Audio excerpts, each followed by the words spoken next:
safe space. We ain't never give a reason you should hide. Compile all your questions, we're taking the quest. Join Tarsha on this journey to discover the rest. Go. Welcome to the Adoption Journey podcast. I am your host, Tarsha Smith, and thank you for joining us on another journey, another week, another journey. Real quick, before I get started, don't forget to go over to Patreon, get your workout on, get your vegan recipes, all that, all things Tarsha over there. But we have another adoptee in the building, family. I'm so excited to talk to Dakotah. Hi, Dakotah. Hi. Very excited to be here. Hey. All right. So I'm just going to get started if that's okay with you. I want to jump right in. Perfect. Yeah, and my very first question that I love to ask everybody, well, I have two. Number one, are you a transracial adoptee? No. Meaning, were you adopted outside of your race? Okay. And then number two, how old were you when you found out that you were adopted? I always knew. I was an older adoptee, so I always knew that I was adopted. Oh, an older adoptee. Okay. Yes. So were you in foster care? Yes, I was. For 2 years. Okay. For 2 years. Yeah. Do you have any memory of your birth parents? Yes, I do. I was 5 when I was put in the system.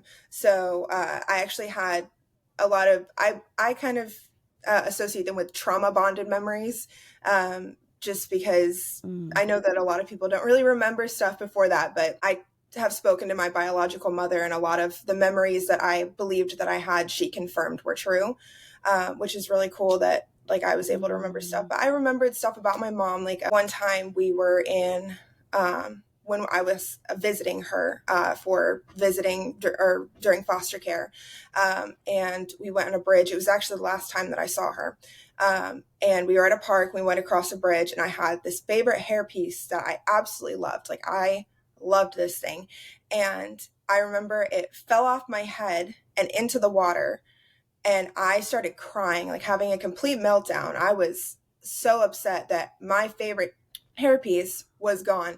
And I remember my mom saying, "Oh, it's okay. Like now the fish can wear it." So that's one of my favorite memories, is that she was very comforting. She's like, "It's okay. Now the fish can look pretty and they're going to wear it and they're going to look nice." So that was one thing that made me really happy. Yes. But I have lots of memories before that. Not all are happy, but you know. Yeah. Do you remember, or would you want to share why you were put into the system? There was actually a news article written about one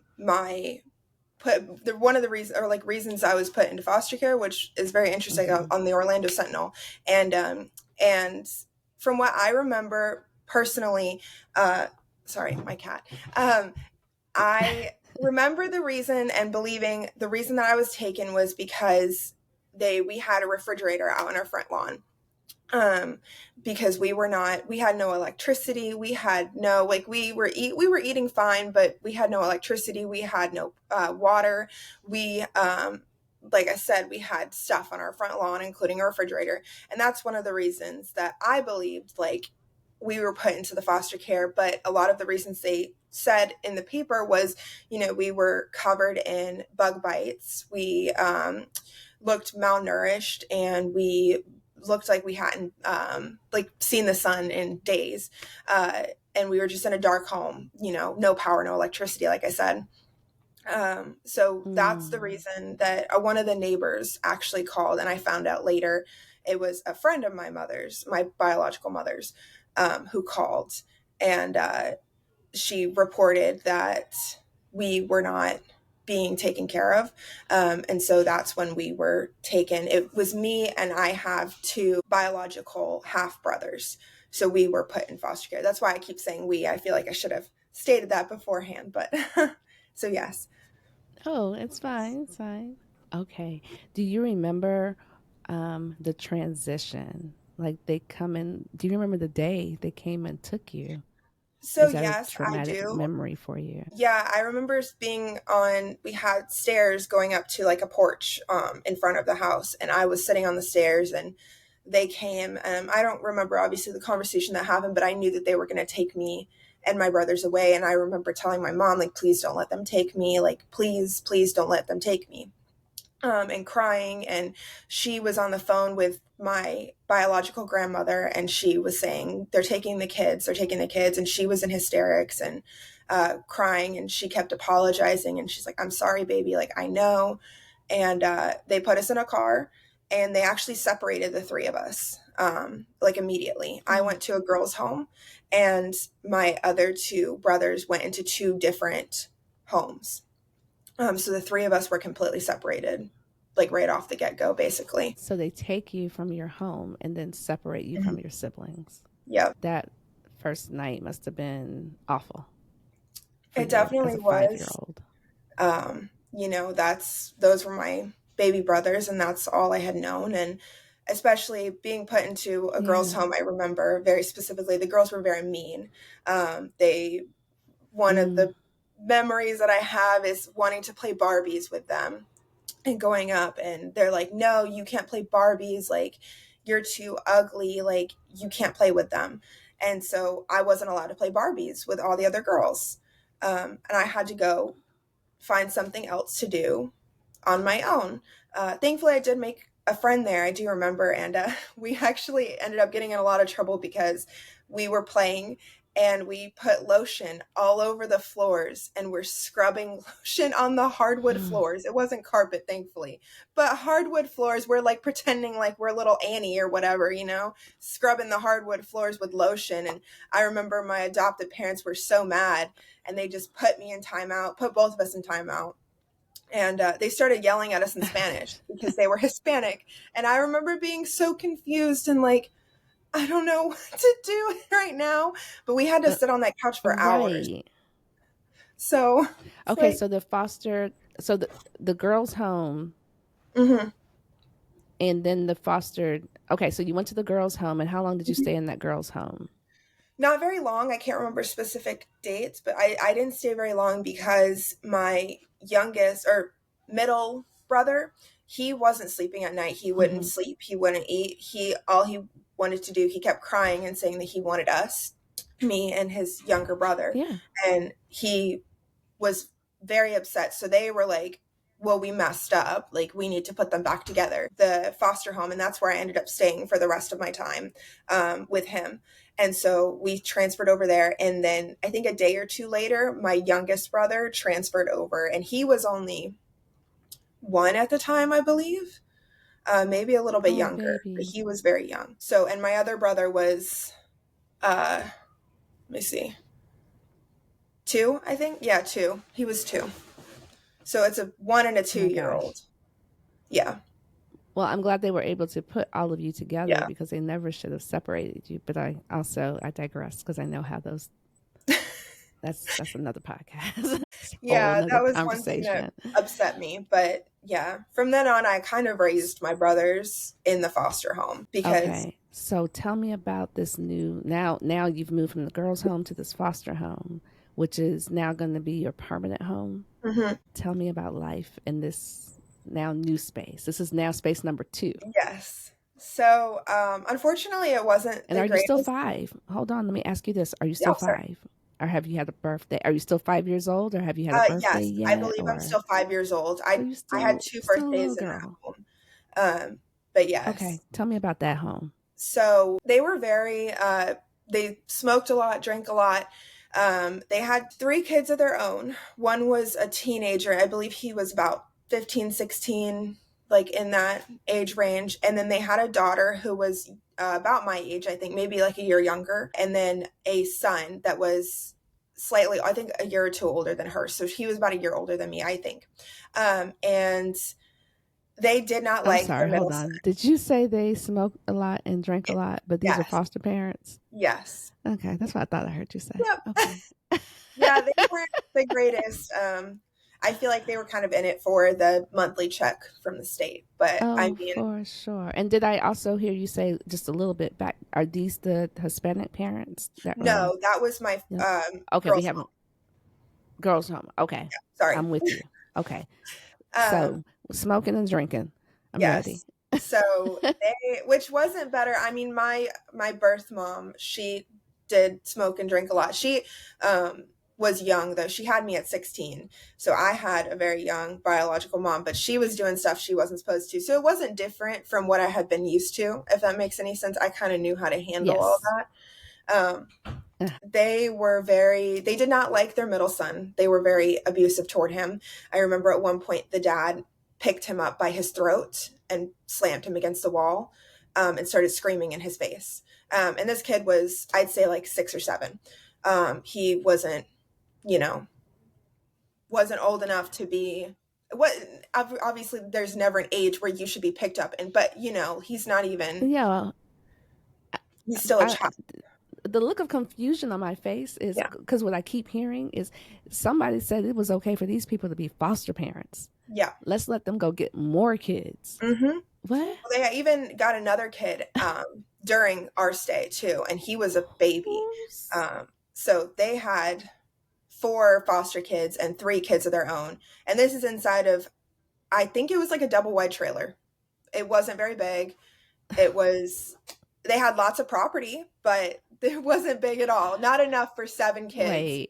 Wait. Yeah. Is anybody coming any social worker, anybody coming to check on you guys? A couple of times. I don't remember them coming. Or is it like when they come, then they straighten up? Basically, yeah. I remember one time the social worker came because my middle brother, he had an allergic reaction. He was allergic to strawberries, and I knew he was allergic to strawberries, and I told them not to feed him strawberries, and they fed him strawberries anyway. And he had an allergic reaction to it. So obviously the social worker had to come in and make sure that everything was okay. But I remember being absolutely like in tears, like completely beside myself, because my little brother is having an allergic reaction to something that I told them not to give him because he is allergic to it. But they didn't believe me because I was 5. So obviously I didn't know anything because I'm a kid. 5. Yeah, right. Exactly. So they had to take him to the hospital and everything. And I mean, oh yeah. So hospital, yeah. And then people are going to get involved because now we're at the hospital. What happened? Exactly. But nothing happened. They were just like, oh, it's a mistake. Like it was an honest mistake. And then we all like, that he came back, and that was the end of that situation. But yeah, they were really weird too. They had lots of animals. They had 3 dogs, big dogs. And I think 2 to 3 cats. And I remember one of them being a Dalmatian. Yeah, they have, it's a zoo in this house at this point. And like I said, it's not very big. That's why I'm laughing, because I'm like, I'm envisioning, you just keep piling on all the things and animals and what's, it's a lot going on. Somebody was like, these people. Yep. These are the people that we should give the kids These are the people. I mean, who are the people that said these are the people? That's what I want to know. That's what I've been wondering for these past years. Who are these people? Because I don't know. They had this one Dalmatian, and I remember him being kept behind a baby gate, and there was kind of a baby gate, and then there was this little area, and then behind it was their room, but they kept their door closed, and then they had like an outside door to the porch that you could go out. But this area was no bigger than a shower, like the bottom of a shower. For a Dalmatian? For a Dalmatian. But he was sickly too. He was skin, bones, like he looked like he had not eaten. He was sick. And they kept him separated from their other 2 dogs. And I remember eventually, and I loved that dog so much. I mean, it scared me a little bit with the skin and bones, because I've never liked feeling bones on anybody. Like I can't even touch my own clavicle. Like that's the point I don't like. And, but I loved that dog. And I remember he was gone one day, and I asked what happened. I said, "Where's Blue?" And they were like, "Well, he died." And I was like, "Oh, well, where?" Because they buried their animals on their property. Because like I said, it was a really big property. So, I mean, it was fine to bury your animals there. But I was like, I want to go put flowers on his grave. Like, I loved that dog. Like, where can I go do that? Where's his grave? And I remember them telling me, and I think I remember this because it's so weird, and even I knew it was weird at 5, 6 years old. And they were like, "No, we're not going to tell you where his grave is because we don't want you to dig him up." And I was like, why would I dig up a dog? What? And I remember Yeah, something thinking else how going on. stupid they were to think that I, a 5 or 6 year old, A, could even pick up a shovel and A start digging. shovel. And B, why would I want a dead dog? Like, it's not alive. What am I supposed to do with a dead dog? There are red flags everywhere Yes. with these Oh, yes. people. Yeah. Okay. Yeah. Oh, But, and girl. they, And we still at 5 and 6 years old. We yeah, haven't even exactly. got We that. haven't even scratched the surface. We haven't even gotten We to haven't the even adopted side. We're still in this mess. we're still in this mess. The foster system is wild, and oh, God I bless you, babies that have had to go through some of this stuff. I've always And hated the these foster people. system. And people will, I got pregnant very young. I was 19 and I didn't know, like I had so many things I wanted to do, but I didn't know what I wanted to do. And I remember my now fiance, he telling me there's always adoption. And I said, adoption is not an answer. I refuse to put my child in a foster care system because my thought is, what if he has something wrong with him, like a defect? He goes to the system. I've seen infants, I've seen babies go to the system. I lived with one that was there. And my thought is, at 19 years old, I can't do that to my child. Like, I grew up in that and I grew up with that.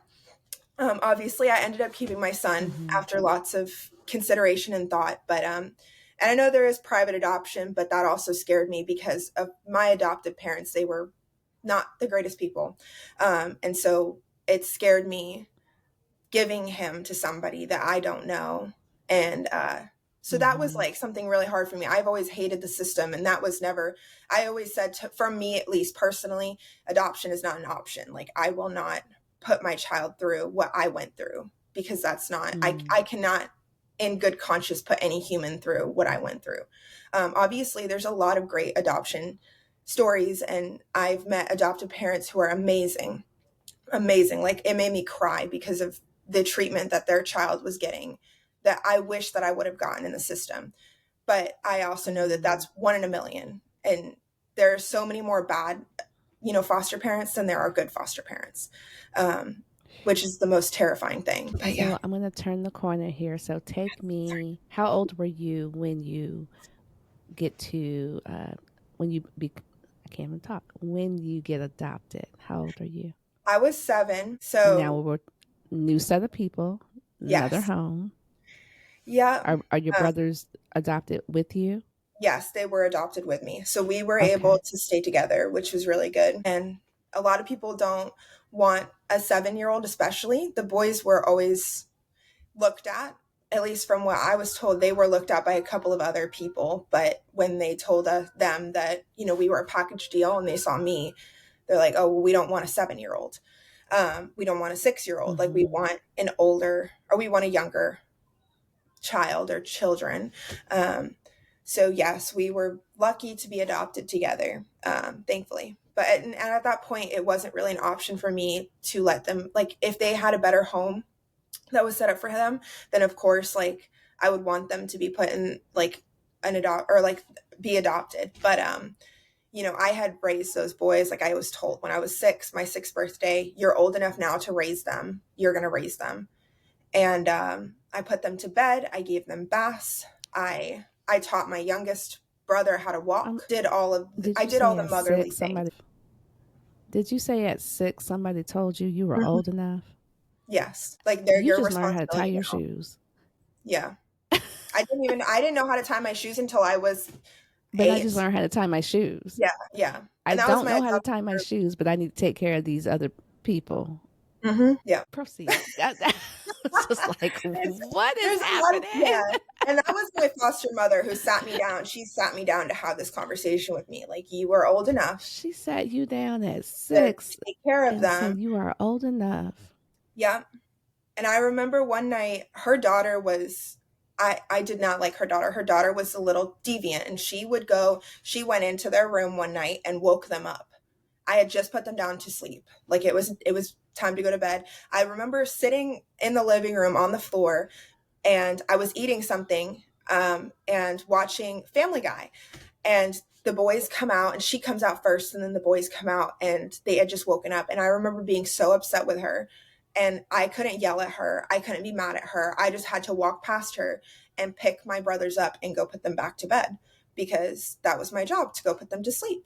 And so I went and put them to bed again. But yeah, and she didn't get in trouble for it And either. you said the parents were in the bed, or at least in the room? They were in the living room. Yeah. So it was the parents were in the living room. The oldest brother was in the living room from their kid. And then I was sitting in the living room. And then their middle son was asleep. But the 6-year-old is putting little people to sleep. Yeah. Yeah. Okay. Take me to the adoptive parents' house, because I'm tired over here. Yeah. So I was this house. Let's go to the new house. Oh, just wait. Yeah. So I was adopted. Sure. Oh, yeah. We haven't even gotten to the bad parts yet. But yes, so I was adopted when I was 7. And I still have pictures actually on my phone from like the first day like we met and we were officially adopted.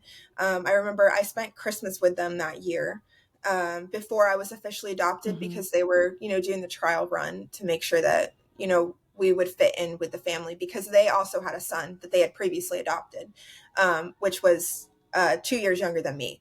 So they wanted to make sure we all meshed well. So everything went fine. And I remember and we were adopted. I remember there being lots of times where they would tell me that I needed to back off and stop being the mom to my youngest brothers, but I didn't know how to do that. That wasn't something like I kind of lost myself at that point. 7 years old, I didn't know how to be a kid. Yeah. I mean, I was like, I'm like the mother figure. Like they come to me when they're upset, because that's who they know is me. And like, I don't know what else to do with myself. Like at that point, I remember crying myself to sleep every night because I missed my biological mother. And I was a mommy's girl, like full blown. I loved my mom. Like she was my best friend. And it was really hard, because I realized really quickly and confirmed later on that like, oh, this family, like they want me to be a daddy's girl. But I was like, men weirded me out. They always had. My mother had never had a stable relationship. The last stable relationship she was in, she was getting beaten and abused. And these are my biological brother's father. And she was running over to the neighbor's house to call the cops on him. Like that was the last stable relationship my mother had. So I didn't have this comforting male figure in my life. I never had. So to be kind of pushed into this role of, you're a daddy's girl now, get attached to him, was really rough, especially because my adoptive mother was always, she loved boys and she always wanted boys, and she was a tomboy growing up. So she wanted to get really close to the boys, and they wanted me to get really close to my adoptive father, which was really, really hard on me. But they didn't really see it, I guess, and I didn't know how. I didn't want to vocalize it. Just I'm just trying to understand, how do you take children and say, okay, now you get close to this one, and I'm going to get close to this one. Exactly. Exactly. And all I wanted was to be really close to my adoptive mother. That was always like, I just wanted another mom figure to attach to. Instead of putting your best interest, she was looking out for her. Yes. Okay, go ahead. Yeah. Yeah. So, I don't know, from that point on, I kind of was forced to be in a close relationship with my adoptive father. And I started growing up, and there was obviously like, regular rough childhood points, but it wasn't anything like really bad. But as I started maturing and getting older, my adoptive father started molesting me. So then, at that point I was, I think I was about 12 or 13. I knew it was coming. Yeah, exactly. Yeah, it's kind of easy to see it when they're forcing a relationship on you. But I didn't want to say anything at, 12, 13, or I blocked out a lot of memories of stuff that happened, especially during that time and specific time frames, just from trauma and trying so hard to forget that you do. You really do. You have blanks in your memories. But yeah, so sorry, I lost my train of thought. But yes, so at that age, I didn't want to tell anybody because I was like, if I tell somebody, my brothers are going to be taken out of this home. And from my point of view, I was like, they're not being hurt. I don't want them back in the system. I don't care what happens to me, but they will take them. And I can't let them be taken from the only stable family that they actually know. Like they remember, they don't remember our biological mom or anything that happened because they were too little, or they don't remember foster care. Like they remember little snippets, but the good stuff, which is what I wanted them to remember, is the small good moments we had in that home. But I did not want them going back into the foster homes. I couldn't take that. And I knew I would live off the guilt. Like, oh, it's my fault that they're in this situation. Although I know now, like if that would have happened, it wasn't my fault. But yeah, so to your knowledge, did your adoptive mom know? Not to my knowledge. She never really said anything. Oh, sorry, my son. She never really said anything, but I don't know. She always let me go out, and she would, you know, if I wanted to do something or go out of town for something, she would be like, oh, have your dad take you. Or, you know, she would go away for business trips because they owned a business, and he would tell me, oh, well, I don't like to sleep alone. Like, I'm lonely. Like, come cuddle with me or come do this. And then if I didn't and I said no, he would make me feel like I was the worst person. He would stop talking to me. He would not, like, I would tell my mother, like, I don't want to do this anymore. Like, I'm getting older. Like, it's not comfortable. And she'd be like, oh, well, it's fine. Don't make a big deal out of it. If you don't want to do it, just do or don't do it. And I was like, but then he's not going to talk to me, and he's not going to like, you're like, she never got me the stuff that I needed, or like she would, but to an extent, if that makes any sense, like bare minimums. Like if I wanted to do anything, it needed to go through him. And so I wouldn't be able to do any of the stuff, especially before I got my license. I wouldn't be able to go anywhere. I would have to sit in that house. He would like glare at me. I would have to do extra chores. I would have to do all, and he would scream at me. And I was like, all of this stuff is going to happen if I say no. And she's like, well, I don't know what you want me to do. Like, just make a decision for yourself. And I was like, okay.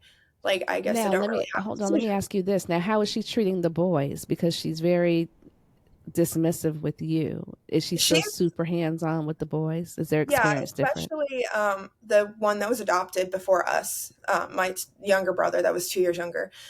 He was their first, and so he got treated a little bit differently.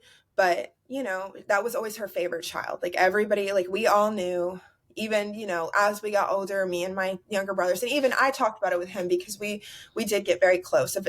Like when I first met him, I hated him, hated his guts, but we ended up becoming like best friends. We were super close. And I was like, yeah, you're definitely mom's favorite. And he was like, yeah, I know. I was like, he's like, I just wish you would stop smothering me. Like, I was like, yeah, well, be grateful. But yeah, so he was definitely her favorite, but she still was very, like, you know, involved in the boys stuff. Like she would go to, like, she would try to go to all their sports games and football games and stuff like that. Yeah. And she would make an effort at mine first. Sorry, go ahead. I was just going to ask, is the dad, because usually, especially when boys start getting into sports and stuff, is the dad not like being a, you know, a boy dad, if you will, or is he so focused on you? He did go to their games, but he didn't make an effort to try to go to every single one like my adoptive mother did. Like she really did make an effort to go. Sorry, to go. Honey, he's running across the screen. Real life, people. This is real life. Can't get the perfect. It's okay. I didn't even realize she's in here with me. She's so quiet, but she did make a real effort to be at their games and do stuff with them and do things with them, which was really nice. Like she was a parent teacher, like conferences. She was the room mom for their stuff. I don't really remember her being room mom for me, but maybe when I was younger, but I really don't remember that, only because room dads really weren't a thing, you know? So yeah, she was kind of, yeah. So she was very involved in the school and everything. Both of them were very involved, and they were they were well off, so they made sure that they donated to the school. And they, as I got to high school, I made amazing friends like in high school.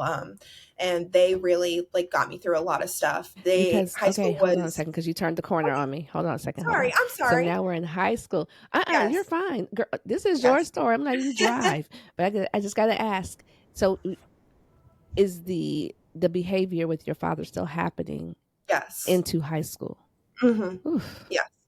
And it's Okay. more of he would ask me to give him a hug, and I would give him a hug, and he would touch my butt or make a comment on my breast size, or even go as far as to like look at my bra, and of course touching me. And and he did this in front of my adoptive mother, and she didn't think anything about it.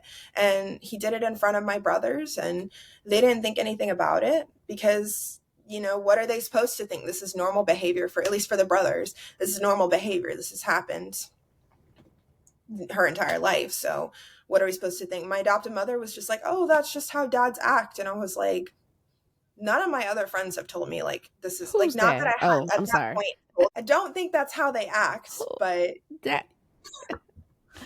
Okay. She yeah. said that is just how dads act. Girl, bye. He's That like, is oh, not a thing, he just Mom. loves you. He's just trying to Dr. give you Mom, that's not love. a thing. Yeah, exactly. I'm like, well, if that's She how was your in dad denial. acted, She was in yeah, total denial or denial. Look, then you need to be on somebody's couch, ma'am. That exactly. that's first. Exactly. No, that's Okay, but this is not about her. This is about you. Let me come back. Let me reel myself we in. can Let me have a come whole back. rap session about her. But yes. So But we're not doing that today because this is about yeah. you. We're gonna put that to the side. Okay, so you go through high school and then you said that. Oh, okay. So here's a great question. You get pregnant early, Yes. and this I got behavior pregnant is at still going on with 18. dad. So actually, no, it stopped at 18 only because I had been begging for years, like begging, hands and knees, absolutely pleading to go to therapy. And I was like, I want to work through, and Good for I didn't want to say, you. yeah, it was something that I really needed. And I didn't want to obviously say that Yeah. I'm going for stuff that's happening in this house, because they took offense to that. Anytime that I would say anything about my adopted mother or like anything like that, like comparing or, I wasn't really allowed to talk about her. Whenever I did, they were like, she left you, she abandoned you, she didn't want you. That's not true. But Oh, you she, mean your birth mother? You weren't allowed yes, to say no, they anything would about your tell me birth that my birth mother. mother left me, abandoned me, didn't want me, just threw me out, threw all of us out to make us feel, at least to make me feel less attached to her. So, yeah, so it stopped because I had been begging for years to go to therapy, and they finally caved, and they're like, fine, you can go to therapy. And I told them the reason I want to go is to work through some stuff that I remember from before I was adopted. And they were like, if it's really affecting you this Mm-hmm. much, like up to this point, like go ahead. And I had a teacher who I was very close to, and her sister was a therapist, which is one of the reasons that they let me go, because they were also very close to that teacher. So they were like, yes, we trust her, and so therefore we trust her sister. So you can go see her sister. So I went to go see her sister, and I think it was like the second session, and I remember her asking, it may have been the first actually, and she asked me, she was doing basic questions, just like get to know me, like trying to like figure out what I needed help with. And one of the questions was, have you ever been touched like inappropriately? And I remember just kind of sitting there, and I don't even know how long it was. I Oh, disassociated at this point. I just kind of like, yeah. I didn't know what to do. I didn't know what to say. And I kind of just looked at the ground, and she was like, okay. And she's like, by who? And I didn't want to say anything. And she was like, it's okay if you don't want to say anything, but I really want to help you. And so I think it was the next session. I was like, yeah, it was my adoptive father. He does that. And she was obviously very upset by this. But so I remember she was like, okay, well, after a couple more sessions, like, you need to tell your adopted mother what's happening. Like, you need to tell her. And she's like, if you don't, I will, because there are minors in the home. And I was like, but they're not being touched. They're not being hurt. That was my thought. But she's like, if you don't, I'm going to, because of the minors. And I remember, like, I was like, well, I don't really have an option at this point. Like, I'm not really being given an option, because my goal was at that point, get out, get to college, and that's it. You don't have to see them again, because it was my senior year too. I was like, I just have this year left. Like, I just have to go to college, and then I can be done with this entire thing. I don't have to come back. I can just say I'm done. Like, I don't have to do anything. I can keep in contact with my brothers, but I didn't have to. Right. I didn't ever have to see them again. I didn't ever have to spend the night. I didn't ever have to do anything that involved what was happening to me. But she just told me, like, Right. if you don't tell them, I will, or tell your mother, I will. So I remember we were sitting in the how'd that car. conversation go? I'm ready. We were sitting in the car, and I remember my brothers being at an activity. And the reason we were sitting in, like, I brought my own car and she brought her car to drop my brothers off. And I forgot why I brought my car. I met them there for some reason, but it was for a reason. And I was like, okay, well, I guess now's as good as any time. Like, she's alone. Like, she's sitting in her car. She's doing nothing. So I remember getting into, like, the passenger seat, and I was like, Mom, I really got to tell you something. And she was like, yeah, what's up? And she's kind of still looking at her phone. And I was like, I need to talk to you. Like, we need to have a conversation, like, face to face. And she was like, okay. And she put her phone down, and I told her, I was like, this is what's been happening. And I remember she just got really quiet, and she didn't say anything. And then she was like, are you sure? Like, when was the last time this happened? And I remember my adoptive father was in Georgia, because we had a house in Georgia, and he was staying there for a few days, and I had gone up there. For some reason, I went up there for my own thing, and then I came back down and drove back down, and he was still up there. And I was like, well, like, this past time when I went up there it happened. And she was like, she didn't say anything. And she just kind of sat there in silence, and then she started crying. And I remember her saying, like, just give me a minute, I'm going to call him. So I left the car because she didn't want me in the car. And she told me later that she told him not to come back home, and that she knew what was happening. So she did kick him out of the house for a good while. Now, mind you, she stopped contacting him for a little bit, but this no contact lasted 2 weeks, 3 weeks, if that. And then she started talking to him again. And my brother started talking to him again. And they knew too, because I explained to them in minor detail, like, hey, like, this is what's going on. This is what's happening. And I had told them before my mother, because my youngest, or my brother that I was super close to, they had adopted before me. He was old enough to understand, and, like, he was old enough for me to talk to about this. And I didn't talk to anybody else really about this, except for a couple of other, like, friends and stuff like that, but really close friends. But yeah, so they really didn't do anything. And finally, my adoptive mother, she was like, go ahead, you can go. Oh, no, I wanted to know, for him to have, he came right back. So it was like, I'm mad, and then he's right back. And I know this is your senior year of high school. Yeah. Are you now just like, you know what, I'm completely done. Let me just get out of here. Let me just get to college. So he actually ended up moving into my grandmother, who used to live in Tennessee. We moved her to Florida, and we bought a house for her. And he moved in with her, which was 20 minutes away from our house. So thankfully he didn't move in right away. But I remember my adoptive mother started poking holes in my story. Of course, there are holes in my story from where I have spent years saying, I don't want to think about this. I can't think about this. I just want to forget, like, let it all go away. Like, I can't remember all this stuff, the details. I don't want to remember all the details. And that's fine. That's what the brain does to protect us. Yes. And she never understood that. And she was like, well, if this didn't, or like, if this happened then this would have happened. And she called me a liar. And she was like, you're lying. Like, this didn't happen.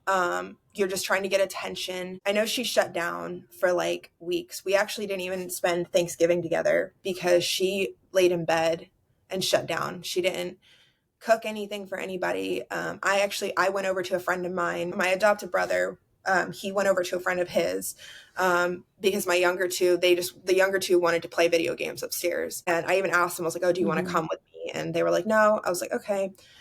So she was just laying in bed. She didn't talk to me about it again, really. Like she kind of tried to, but she went to therapy with me. And she then decided after a couple of sessions of therapy, my therapist was evil and that she was the one who came up with this whole story and made me tell everybody else this whole thing. And I was like, okay, that's not what happened. But I mean, at this point, denial is a real thing. yeah. I remember getting to a point where I was just so sick because I was at my therapist ended up calling DCF on my family and like them trying to open a case or whatever. And the same day that DCF got called on my family, my first boyfriend broke up with me.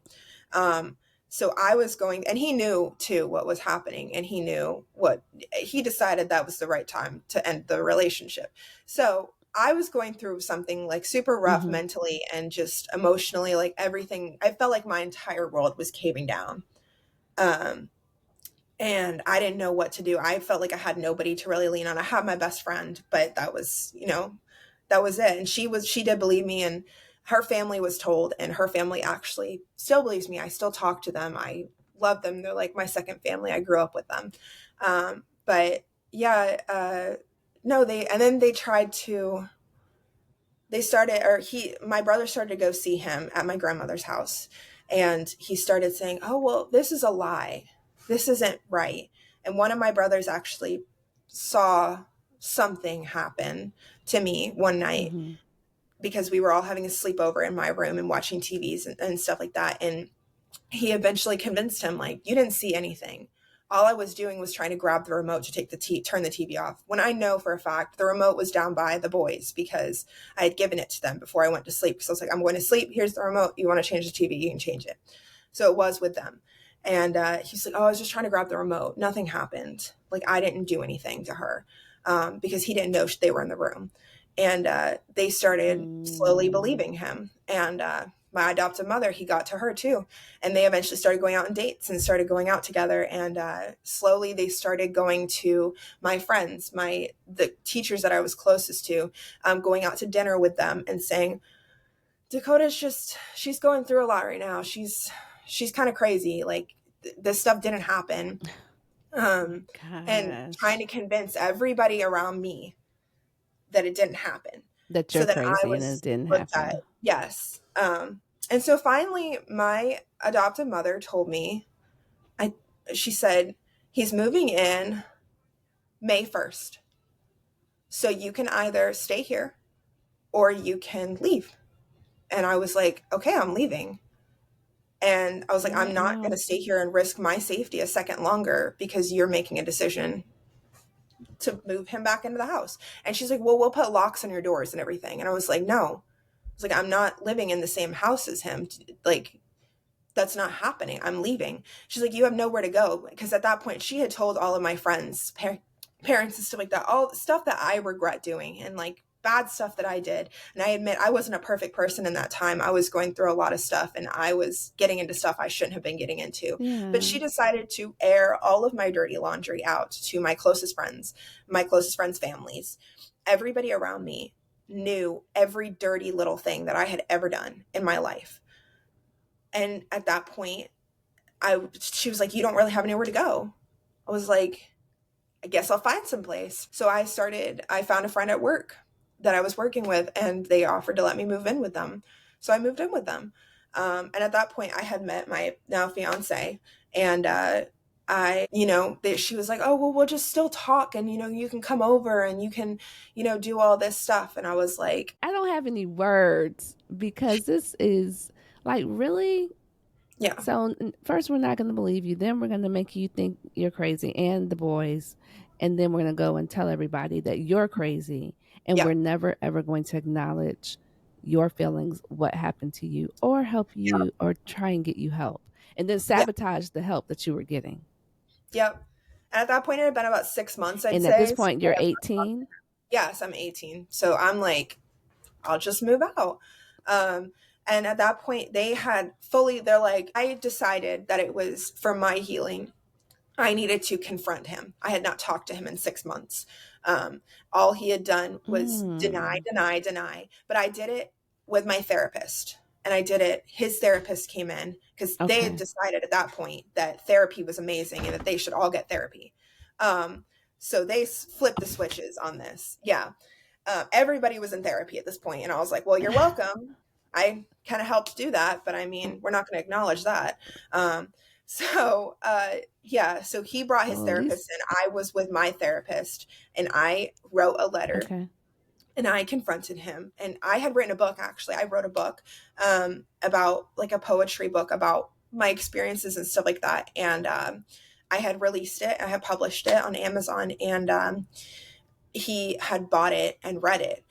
And apparently he decided to text my mother and say that, the book was garbage, that it was terrible and stuff like that. And I was like, okay. So I wrote a letter and I just basically kind of outlined, like, you can't even acknowledge what you did to me. I was like, I am broken because of you. I have been through this much crap because of you. I didn't need this. Like, you were supposed to be my dad. You were supposed to protect me from this stuff. You weren't supposed to be you weren't supposed to be the aggressor. And he looked at me and he was like, and I was like, I am trying to heal in the best way that I know how. And one of the reasons I wrote my book was to heal and to help me get through a lot of stuff. And he was like, well, yeah, your book's crap. Like, nothing in that is true. And I'm sorry that I was what did he say? He said, I'm sorry I was such a bad dad to where I couldn't give you the attention that you needed and the affection that you needed, because he was thinking that I was just upset about him constantly verbally abusing us. And we were hit with a belt so many times, like, that was, by him. And he would do it to the point where I had bruises on my back. But that was what he was apologizing for being a bad dad for that reason. And I was like, are you kidding me? So basically he wasn't listening. No, he wasn't listening to anything you were saying. No. And his therapist clammed up because I had spoken to his therapist because his therapist was also my adoptive mother's therapist. So I had gone in with her to speak to that therapist. And I hated him right off the bat. He was very much, this is your fault, like, blaming, like, I don't believe anything you say type stuff. Like, he was very much on their side, so to speak. And I remember him just clamming up, and my therapist looked like, yeah, you really shouldn't have said any of that, because I went off. I was like, my book is the best thing that's come out since, I was like, my book is the best thing for me. I wrote that for me, and everything in that is true. Just because you can't acknowledge that and you're not an adult and you can't take responsibility for your actions and your mistakes, that doesn't mean that it's crap. And I went off on him and I started saying, like, I said everything as nastily as I could say, but respectfully as possible, if that makes any sense. So because I was I'm still not, like, I'm shaking because of how scared and like angry I am. Like, everything is just coming up. And he was like, well, I didn't say that. I didn't say your book was bad. And I was like, yeah, you did. And he looked at his therapist and he's like, did I say that? And his therapist was like, yeah, it kind of sounded like you did. And I was like, yeah, thank you. So finally you can, be on my side about something. But we had this whole conversation. It went nowhere. And I was like, we're done. It sounds like you were just on a hamster wheel, just talking it to a brick wall. Like, that's it. I was like, not that I was ever going to speak to you again after this, but there's no way that I'm ever going to have contact with you again. So yeah, no, that's with that. And then my adoptive mother decided to tell me, we still love you, and constantly with the we and like your father. And I was like, he's not my dad. First of all, not my dad, but I was like, I don't have a dad. So let me ask you this. So at this point, how long have you, are you still no contact with them? Yes. Yeah. So I'm still no contact with them. And how long has it been? I'd say about 2 years. Okay. But yeah, I actually had to contact. And is your life more peaceful? For sure. I always get little mini heart attacks whenever I get a, text or phone call or something like that. I did block. I ended up having to cut off contact with my brothers as well, because they said some really nasty stuff Oh, about me when they found out I was pregnant, and I couldn't have my son around them as they were. And I'm open to talking to them again and having a relationship with them again, but I also know that they need to, in the nicest way possible, grow up. They need to mature and become adults. And at that point, I think we can have an adult conversation, because they were all still minors and under the age. Um, okay. and I And just still feel very like, much under the influence of your parents. yes, exactly. We all Mm-hmm. have a lot of growing up and a lot of maturing to do. Mm-hmm. So I'm open to that at some point, but right now the first thing that I thought, because at that point I found out that I was pregnant, and my thought was my kid, like they're Right. saying extremely hateful stuff to my face. Imagine what they would say behind my back to my kid. I will not let them hear that their mother is a whore and say all this other nasty stuff. Like, that's not something that I'm ever going to let my kid hear. And also, like, who is it to say that they don't give away my location to, my adopted parents and tell them where I'm living, or tell them to come visit the baby? Because at that point I was like, they're not having any contact with my kids. Like, that's it. You're not grandparents to my children. Any child that I have from this point on, like, you don't Right. mean anything to them. You will never meet them. I wouldn't even go to, because I needed to get my license, my car tags switched over to me. And I didn't want to go because I thought that my adoptive father was going to be there. And my thought was, I don't even want the baby hearing his voice, like from the outside, like from the Wow. womb. I was like, I Wow. don't even want my From the baby womb. recognizing him in any way, shape, or form. Like, there's going to be no contact at all with my child. Because at that point they had found out I was pregnant, Mm. and it wasn't even by me. They found through the insurance, and her first thing was, oh, we're praying for you, Gotcha. we still love you. And I was like, we is too many people, A. And B, I was like, I don't, like, we're not doing this. No, they tried to keep contact with me after my son was born. She texted me, and she knew I had another insurance for my child. And she's like, that insurance isn't enough. You're going to need a second one. So send me over his social security number. And I was like, if you really think you're getting my I will child's not. social security number, I will not. I I will was not. like, no. She I didn't will contact me not. throughout my pregnancy. No, she didn't contact me throughout my pregnancy. She didn't ask how I was doing. I remember one time she butt dialed me, and I thought, we hadn't called in a while. I was like, something must be happening with the boys for her to be calling me. I was like, I need to call her back. So I called her back, and she was like, oh, it was accidental. I meant to call this person. And she's like, yeah. And we didn't really have a conversation. We just hung up, and we're like, okay. And she didn't ask about the baby at that point. None of them really, other But than now one of my you want me to brothers. send Yeah, send my his kid's social. social security number. Um, Okay. yeah, exactly. I'm like, oh, okay, sounds good. Not happening. But yeah, so I cut off contact with them, and I haven't spoken to them. I mean, I had to text her the other day, which is really bad. I've been putting it off for a while, but I want to get married this year, and I need my birth certificate to do so. Congratulations. Thank you so much. I need my birth certificate to do that. And also my passport. It's Right. just easier to get my passport and then get it renewed, instead of making a whole new passport, explaining what happened to it to the government. And I was like, oh, okay, I need to text her. So I spent a week, panic attacks. I had acne breakouts. My entire scalp was covered in scabs from where I had been picking at it from my anxiety, because I knew that I had to do this because it's the quickest way. Because Oh my where I goodness. was born, the New York departments are backed up for about 6 to 8 months. So I wouldn't be able to get married this year if I ordered it from them, which at this point might be the only Mm-hmm. thing that we can do. But I texted her, and I was like, I need my birth certificate and my passport. And I had her send it. I'm going to have her send it to my best friend's house if she ever responds. But yeah, no, she still kept trying to contact with me, and she sent me over new insurance, and they moved states and stuff like that. And I was like, I don't know why you even think you should send me this insurance, because even if I'm still in Florida, you're in this state. And that insurance is not going to work with Florida.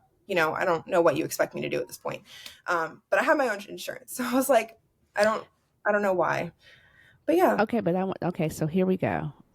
Mm-hmm. Okay, so we're going to focus on Dakotah. How is Dakotah doing today? It's been rough. I will say that. Today specifically, I've been kind of, a little bit anxious about this. It's been a really long time since I've told my entire story from front to finish, at least with that chapter of my life. But yeah, but overall, I'm doing a lot better now that they're not in my life, and I am a lot happier. And I think one of the more difficult parts that I've had is parenting, because of the way that I was parented throughout my life, and trying not to parent my child the way that I was, trying to end that cycle, and like continue ending cycles, because that's, at this point, seems like what my whole life has been, continuing to end cycles. But I have contact with my birth mother, and we're actually very close, and she's the grandmother to my child, or to my son. So she is grandma. We go to visit her, and I found out I have a brother and sister, from her. So it's been a journey, for sure. And I don't know. I remember the first day she texted me, I started crying, and I was bawling in tears, because I was like, this is what I wanted for so long, and now like she actually wants to talk to me. Yeah. I might actually have a mom, but yeah. So that was yeah. That's a moment. That was a moment. Yeah. So, in my final question for you, if you had to say anything at all to the little girl or little boy that's in foster care right now, what would your word be to them? I guess I'd say this is a hard one. It may not always be easy, and it may not always go your way. Life may not. But in the end, you're going to be so happy. And it doesn't matter if you get adopted or you don't, you still have the decision to make your own life. And it doesn't matter what family you get put in. You can create your own family, and they're going to be the most important people to you in the world. My family that I created that's everything to me. So it doesn't matter, in the end, what your family is like. You get your own, you get to make friends, and you get to meet somebody and maybe have kids if that's the way that you want to go. Like, it's not set in stone. Your family does not define you, basically. But yeah. Oof. I want to thank you for coming and telling the hard story. I know that was hard. Yeah. But there is somebody out there listening that needed to hear that. You're going to help somebody, because that's what this is all about. This is why I do what I do, because I understand there are all kinds of people. We never know who's listening, ever. Yeah. And if we can help one person, then mission accomplished. Yeah. And you're definitely going to do that. Yeah. I always say, if I help one person with my story, then everything that I've been through is absolutely worth it. That somebody else gets to be helped. Absolutely worth stuff that I've been through. But yeah. Thank you so much. I really appreciate this. The truth of it is, you're welcome. The truth of it is, when we go through things, it's never for us. It's always for somebody else. Yeah. It's our responsibility to, at some point, be able to open our mouths and tell our stories. Yes. So kudos to you for doing that today. Thank you. You're welcome. And on that, hang on, Dakotah, don't go anywhere. Yeah. And on that note, bye, family. Journey on. You need a pie with the good. Oh yeah, what is the one?